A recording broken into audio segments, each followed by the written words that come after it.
사회에서 가장 중요하게 생각하는 것은 경쟁력입니다. 내가 다른 사람들보다 어떠한 것이 더 뛰어난 것인지를 우리가 보여줘야지 이 세상에서 살아남을 수가 있습니다. 그래서 학생들은 열심히 공부해서 좋은 대학에 또한 좋은 직장에 취직을 하려고 합니다.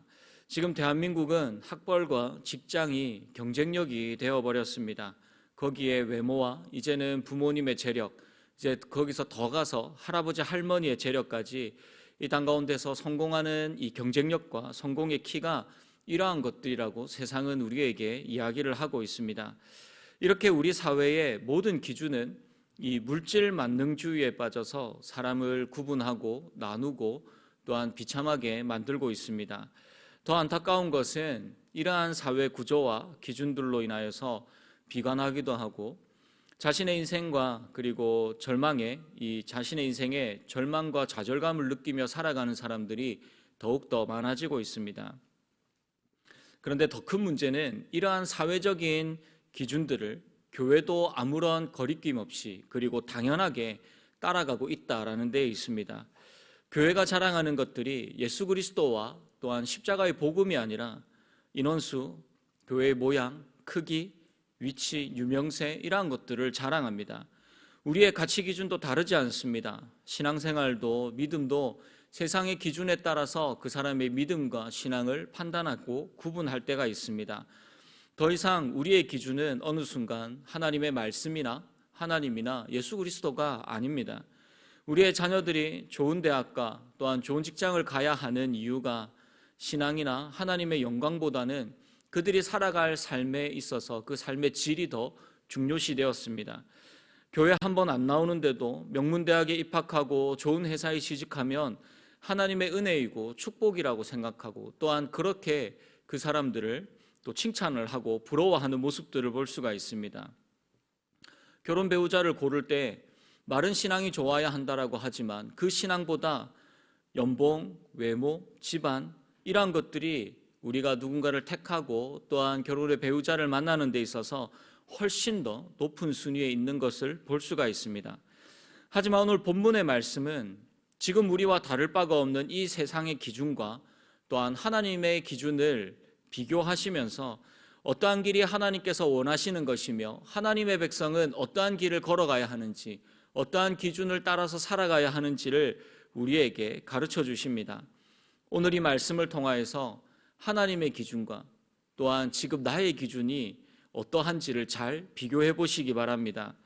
나는 과연 어떠한 기준에 따라서 살아가고 있는지, 지금 내가 하나님의 기준이라고 생각하는 것들이 세상의 욕심이나 나의 지위, 체면, 성공 아니면 가족 이러한 것들을 지키기 위한 도구로 내가 하나님을 찾고 있지는 않는지 우리의 중심을 돌아보시면서 하나님의 기준을 알고 그 기준을 따라서 우리의 생각과 우리의 삶을 주님께로 돌려드리는 하나님의 그 놀라운 은혜가 이 시간 우리 모두에게 충만하게 임하기를 주님의 이름으로 소원합니다. 먼저 하나님이 없는 자의 삶을 말씀을 통하여서 살펴보겠습니다. 첫 번째, 하나님의 말씀이 없는 삶을 살았던 이 가인은 결국 하나님과의 단절 그리고 끊어진 삶을 그가 선택하였습니다. 오늘 본문 16절 말씀을 보시면 가인이 여호와 앞을 떠나서 에덴 동쪽 노 땅에 거주하였더라 라고 이야기를 하고 있습니다. 여러분, 왜 하나님 앞을 떠나서 가인이 저 노 땅으로 이동하였습니까? 자신의 재물을 받지 않으시고 동생 아벨의 제사만을 받으심에 그가 분노하였습니다. 하나님께서 친히 가인에게 먼저 찾아오셔서 그의 잘못을 말씀하시면서 그의 행동을 돌이키기를 원하셨습니다.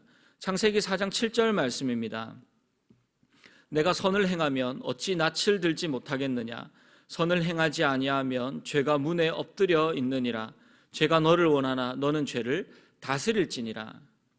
하나님은 가인이 하나님의 말씀을 잘 듣고 그의 삶을 돌이키기를 원하셨습니다. 하지만 가인은 하나님의 말씀을 듣지 않고 무시하였습니다. 오히려 더 큰 분노로 인하여서 자신의 동생을 결국 돌로 쳐 죽이는 그러한 살인을 일으키게 됩니다. 또한 나타나셔서 추궁하시는 하나님 앞에서 당당하게 거짓을 말하고 결국 하나님의 징계와 벌을 받게 됩니다. 하나님은 그에게 벌을 내리시지만 또한 은혜를 함께 내려주셨습니다. 그것은 가인을 아무도 죽이지 못하도록 그 표를 주시고 그 표를 통하여서 가인의 삶을 보호하여 주셨습니다. 하지만 결국 가인은 하나님을 떠나버렸습니다. 여러분, 이것이 죄인의 특징입니다. 우리가 죄인임에도 하나님은 구원과 보호의 은혜를 우리에게 부어주십니다. 하지만 타락한 인간은 나 자신을 위하여서 하나님을 떠나서 완악한 삶을 살아갑니다. 가인은 에덴 동쪽의 놋 땅에 거주합니다. 이 에덴이라는 이름의 뜻은 화려하다, 좋다라는 뜻입니다. 하지만 그가 살고 있는 이 놋이라는 곳은 방황하다, 탄식하다, 황폐하다라는 뜻을 가지고 있습니다.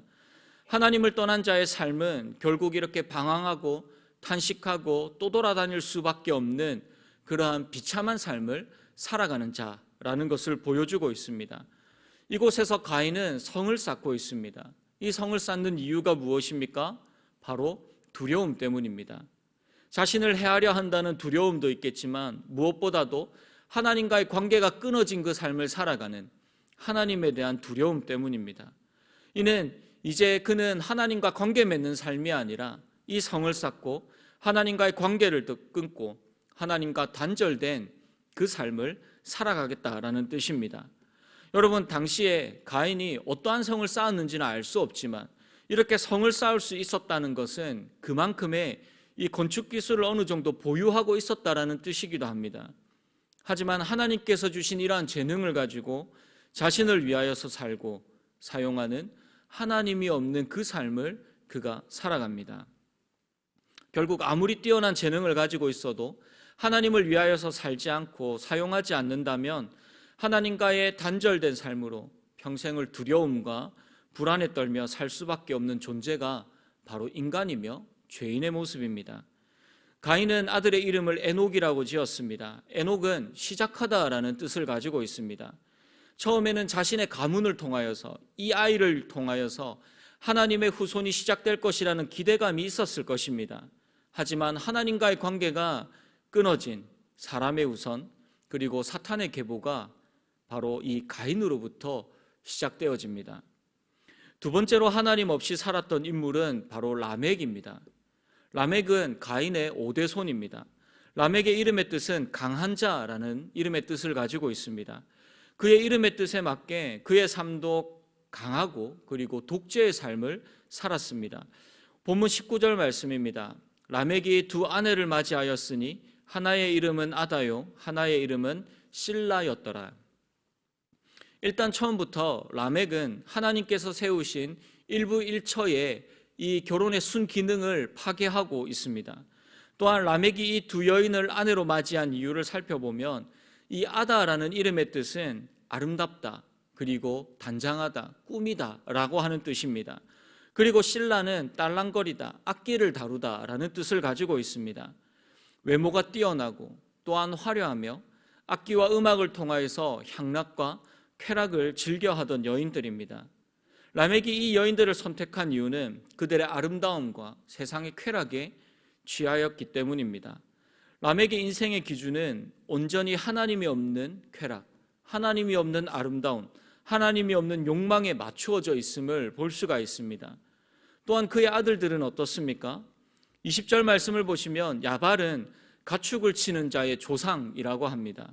당시의 대규모 목축업과 또한 이런 무역들을 통하여서 이들은 하나님이 없이도 하나님의 도움 없이 얼마든지 스스로 잘 먹고 잘 살 수 있는 법, 부유하게 살아가는 삶을 그들이 살았습니다. 21절에서 유발은 수금과 퉁소를 잡는 자의 조상이다라고 합니다. 이들은 하나님을 잊어버리고 하나님을 찬양하지 않고 하나님이 없는 향락과 쾌락을 즐기는 문화들을 발전시켜 나갔습니다. 22절에서 두발가인은 구리와 쇠로 여러 가지 기구를 만드는 자의 조상이다라고 합니다. 당시의 이집트 고대 문헌의 기록에 따르면 이 고대 근동 지역에서 나오는 쇠와 구리로 군사력을 증진시켰다라는 내용이 있습니다. 물론 이들이 그 당시에 어떠한 청동기나 철기라는 이러한 시대를 이렇게 형성해 나간 것은 아니지만 이러한 비슷한 기술을 가지고 폭력과 무력을 숭상하던 자였음을 알 수 있습니다. 또한 두발가인의 누이인 나아마의 이름의 뜻은 아름답다, 꿈이다 라고 하는 그러한 뜻입니다.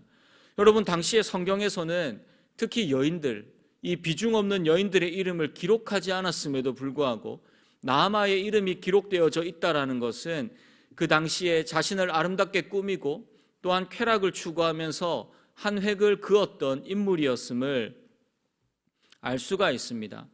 여러분, 이렇게 가인의 후손으로 인하여서 엄청나게 문명이 발전하였습니다. 하나님과의 단절된 삶을 살고 자신을 위한 삶을 살아도 언제든지 발전과 부와 명예를 누릴 수 있었고 얼마든지 세상에서 성공할 수 있습니다. 왜냐하면 이들도 하나님의 형상대로 창조받은 하나님의 지혜를 하나님께서 허락하여 주신 자들이기 때문입니다. 그런데 하나님이 안 계시는 하나님 없는 문화 발전의 모습이 어떻습니까? 쾌락과 향락을 추구하고 악을 조장합니다. 여러분, 지금 그때 당시가 아니라 지금 우리 시대, 우리 사회만을 봐도 그렇습니다. 엄청난 과학적 발전을 이루어갑니다.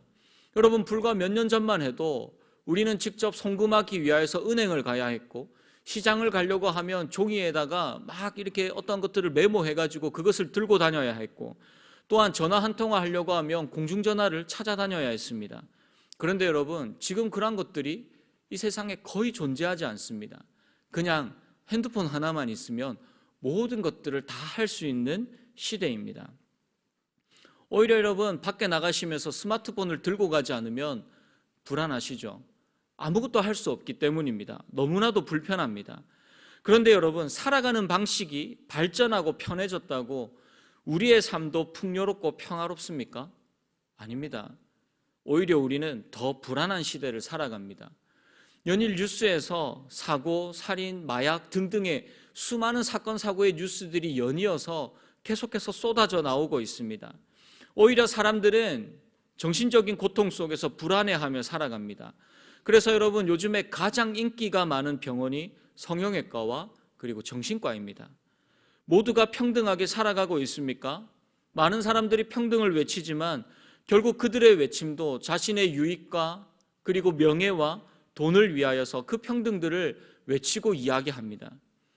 문화와 과학이 발전할수록 빈부의 격차와 타인과의 비교가 훨씬 더 심해지고 있습니다. 왜 그렇습니까? 그 안에 하나님이 없기 때문입니다. 하나님이 기준이 되어지지 않고 하나님을 위하여서 만든 것이, 사용하는 것이 아닙니다. 결국 하나님이 없는 지혜, 하나님이 없는 발전, 성공 등등 이러한 것들은 나뿐만이 아니라 모든 사람을 죽이고 황폐하게 만들 뿐입니다. 여러분, 그런데 우리의 신앙도 마찬가지입니다. 하나님이 없는 헌신, 봉사, 그리고 지식, 경건 이러한 것들 사실 얼마든지 할 수 있습니다. 그런데 하나님이 없는 이 신앙은 나만 죽이는 것뿐만이 아니라 우리의 가족, 우리의 자녀, 우리의 친척, 우리의 공동체를 죽이는 악한 도구로 사용되어짐을 항상 명심하셔야 합니다. 여러분, 이들의 아버지이며 남편이었던 람եկ의 삶은 어떻습니까? 23절 말씀을 보시면 이렇게 말씀하고 있습니다. 람եկ이 아내들에게 이르되 아다와 실라여 내 목소리를 들으라. 람եկ의 아내들이여 내 말을 들으라. 나의 상처로 말미암아 내가 사람을 죽였고 나의 상함으로 말미암아 소년을 죽였도다. 내 목소리를 들으라 라고 하는 것은 내가 지금 이야기하는 것 잘 들어줘 이런 의미가 아닙니다. 내가 왕이니 내가 너희들을 지도하고 내가 너희 위에 군림하고 있으니 너희는 내 말에 복종하라, 순종하라 라고 하는 그런 의미로 사용되어집니다. 나에게 상처 준 사람에게 보복으로 살인을 저지르고 나 자신을 상하게 한 그 사람이 그가 소년이라고 어리다고 할지라도 그를 죽였다라고 하고 있는 그 당당한 자랑을 통하여서 그의 삶이 얼마나 악하고 패역한지를 알 수 있습니다. 여러분, 이렇게 하나님 없는 자가 하는 일이 무엇입니까? 남을 해치고 보복하고 분노하며 또한 지배하고 군림하며 쾌락과 향락과 욕망을 즐기면서 그들은 살아갑니다. 하나님 없는 우리의 삶도 마찬가지입니다. 또한 그리스도를 쫓아서 살아가는 우리에게 끊임없이 이러한 삶으로 이러한 목소리로 우리를 계속해서 유혹하고 있습니다. 그것은 목사인 저도 마찬가지입니다. 여러분, 저도 세상적으로 유명해지고 싶고, 그래서 다니엘 기도에도 나가고 싶고, 수련회 유명 강사도 되고 싶습니다. 그러면 담임 목사 나중에 나갈 때 청빙도 잘 되고, 좀 더 잘 되면 큰 교회로 담임 목사로 나갈 수 있지 않겠습니까? 그런데 여러분, 이러한 저의 성공이 하나님의 성공이며 하나님의 영광입니까? 절대로 그렇지 않습니다. 나의 성공이 하나님의 영광이라는 이 생각을 우리는 버려야 합니다. 24절 말씀입니다. 가인을 위하여서는 벌이 7배일진데 라멕을 위하여서는 벌이 77배이리로다 하였더라. 가인을 죽이려고 하는 자들에게는 하나님이 7배의 벌을 내리시지만 나에게 복수를 하려고 들으는 자는 77배의 벌을 하나님께서 내리실 것이다 라고 이야기를 합니다. 여러분, 이것이 신앙에서 나온 이야기가 아닙니다. 하나님의 이름을 들먹거리며 하나님의 긍휼과 하나님의 자비를 모독하고 있습니다. 자기 중심으로 마음대로 하나님의 뜻을 해석하며 언제든지 하나님을 조종하고 사용할 수 있다는 그러한 교만에 가득 찬 말과 삶을 그가 살아가고 있었다는 것입니다. 여러분, 하나님을 내 마음대로 할 수 있다라고 생각하고 나를 위하여서 하나님께서 존재하시고 또한 존재하셔야만 한다라고 하는 그 생각, 내가 기도하면 무조건 나의 생각과 나의 방향대로 움직이셔야 하고 나의 소원을 들어줘야 한다라는 하나님을 향한 이 잘못된 생각과 사고와 행동은 신앙이 아니라 우리는 우상숭배자입니다. 여러분, 우리도 마찬가지입니다. 하나님이 주신 수많은 것들을 누리면서 살아가지만 우리가 하나님을 위하여서 살아가지 않고 이기적이고 이 세상에서 높아지기 위한 삶을 항상 우리는 고민하면서 애를 쓰면서 살아갑니다. 이러한 것들이 어느 순간 이제 나의 삶을 넘어서 내 신앙의 그리고 내 삶의 기준이 되어져 버렸습니다. 우리의 삶, 우리 신앙의 기준이 과연 어디에 맞춰져 있습니까? 우리는 무엇을 위하여서 하나님을, 말씀을, 예배를, 기도를, 찬양을 하고 있습니까? 우리는 이러한 악한 신앙의 모습에서 지금 당장 돌이키고 떠나가야 합니다. 그렇다면 하나님과 동행하는 자는 어떠한 자입니까? 25절 그리고 26절입니다. 아담이 다시 자기 아내와 동침하매 그가 아들을 낳아 그의 이름을 셋이라 하였으니 이는 하나님이 내게 가인이 죽인 아벨 대신에 다른 씨를 주셨다 함이며 셋도 아들을 낳고 그의 이름을 에노스라 하였으며 그때에 사람들이 비로소 여호와의 이름을 불렀더라 라고 말씀하고 있습니다. 여러분, 그런데 앞에 가인과 또한 라멕의 이 이야기에, 이 스토리에 비해서 하나님을 섬겼다, 여호와의 이름을 불렀다라고 하는 이 사람들의 내용이 너무나도 짧고 초라하지 않습니까? 딱 2줄로 기록되어져 있습니다. 그런데 이 2구절에서 우리가 집중해야 한 것은 저 빨간색, 저 한 줄입니다. 그때의 사람들이 비로소 여호와의 이름을 불렀더라. 여호와의 이름을 불렀다는 것은 이들이 본격적으로 하나님을 찾고 하나님을 예배하고 하나님의 그 기준에 맞추어서 이들이 그 삶을 살아가기로 결단하고 그렇게 살아갔다라는 뜻입니다. 성경은 가인의 후손과 달리 이들이 세상에서 어떠한 업적을 남겼는지 결코 다루지 않습니다. 다만 이들은 하나님을 찾고 하나님을 예배하며 하나님을 의존하는 것에 힘써 왔다라는 것만 성경은 우리에게 말씀하고 있습니다. 즉, 하나님은 우리가 이 땅 가운데서 세운 업적, 성공, 명예에는 전혀 관심이 없다는 말씀입니다. 하나님의 역사와 그 하나님의 그 구원의 계보를 이루어 나가는 그러한 자들은 세상의 업적을 이루는 가인의 후손이 아닙니다. 창세기 5장 24절 말씀을 보시면 가인의 아들의 이 에녹이 아닌 셋의 후손인 에녹이 등장하게 됩니다.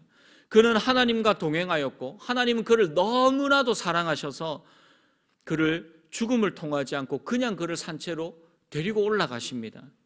사람의 딸들과 하나님의 아들들이 섞여서 살면서 그들이 동화되어서 죄악이 가득한 세상에서 하나님의 구원을 입은 노아도 어떻습니까?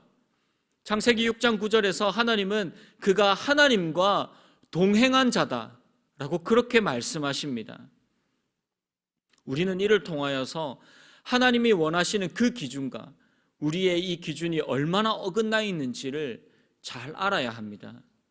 여러분, 이 땅 가운데서 업적을 좀 쌓지 못하면 어떻습니까?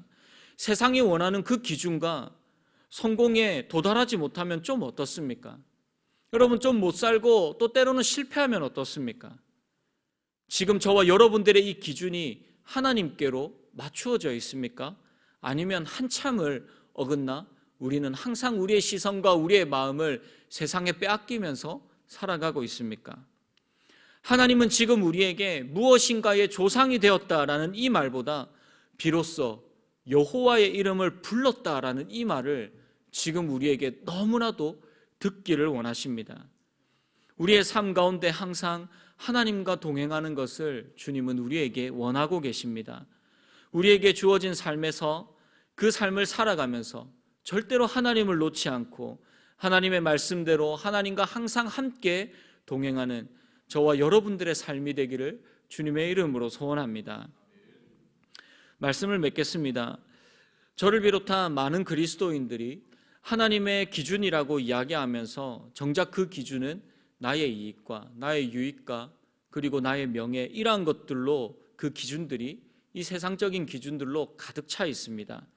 그러면서 내가 실패하면 하나님 탓이며 하나님 때문이며 하나님이 영광 받으실 수 있는 것을 하나님께서 직접 복을 발로 찼다라고 불평하고 원망하고 살아갑니다.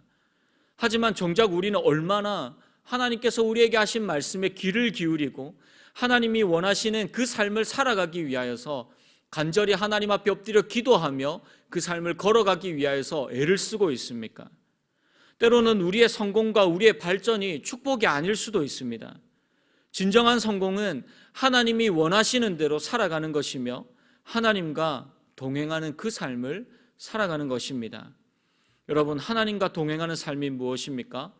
그것은 지금 우리가 누구의 영향력 아래 살아가고 있느냐는 것입니다.